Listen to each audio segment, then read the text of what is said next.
morning, viewers. Welcome to Consumer Shorthand Classes. Get ready.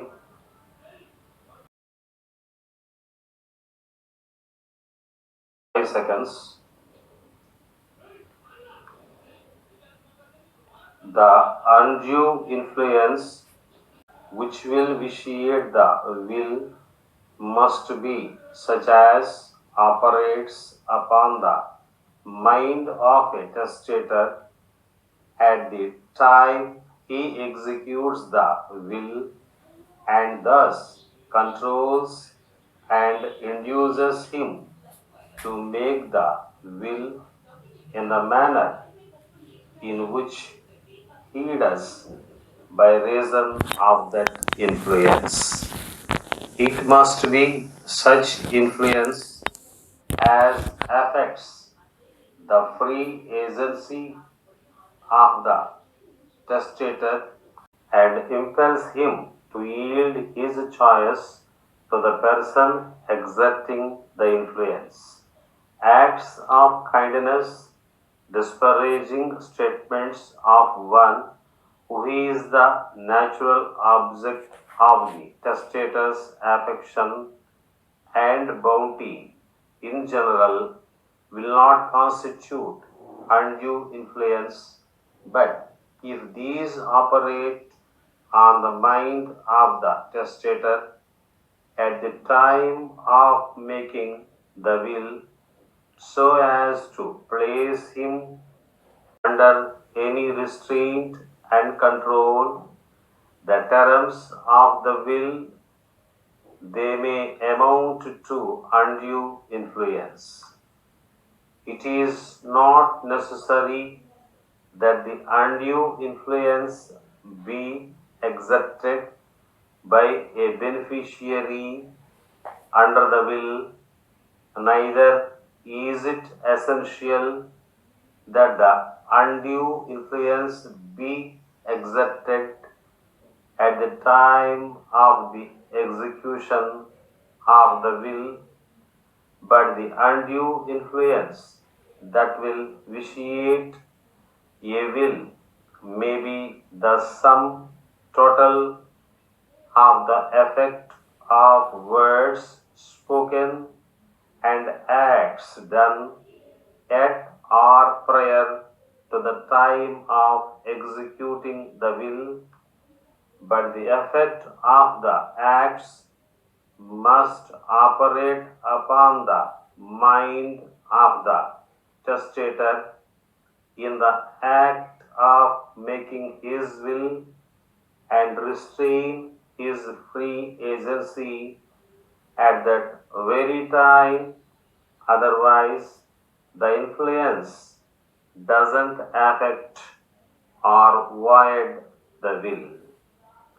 As stated, a person of full age, sound mind, and memory, and not under any restraint, may dispose of his property or parts thereof by will executed according to law, provided his disposition does not violate any law.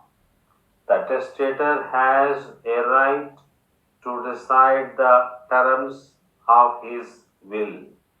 He has a right to select the persons to whom he gives his property. He determines the portion he devises or bequeaths to each. He judges the fairness, justness, or quality of his disposition by will. As its provisions affect others, no one may question his right so as to do or challenge his will if made according to law and its provisions do not violate the law. The contents of the will, the effect and consequences of his provisions upon the persons whom the testator would naturally bestow his affections and his estate as apparent from the evidence submitted may be considered in connection with all the evidence in determining whether the testator did possess testamentary capacity or was under restraint at the time of making the will when he did make it. Declarations of the testator made at or after making a will in respect of his children and in respect to his purpose and intention as to making a will and the disposition of his property may be considered as bearing on the testator's capacity and undue influence. Old age, mental or physical weakness will not alone invalidate a will unless such a state or conditions render the operation of testator's mental faculties unreliable and deprive him of testamentary capacity as defined to you. But old age, mental or physical weakness, disease, or either, if existing at the time of making a will, may be considered in determining testamentary capacity and undue influence. If old age and physical weakness alone or in conjunction with other causes render the operation of testator's mental faculties unreliable and render him incapable of comprehending the provisions of his will and the effect thereof, or render him so susceptible to undue influence operating on his mind at the time of making the will that he acts under restraint in making his will, then such will would be invalid.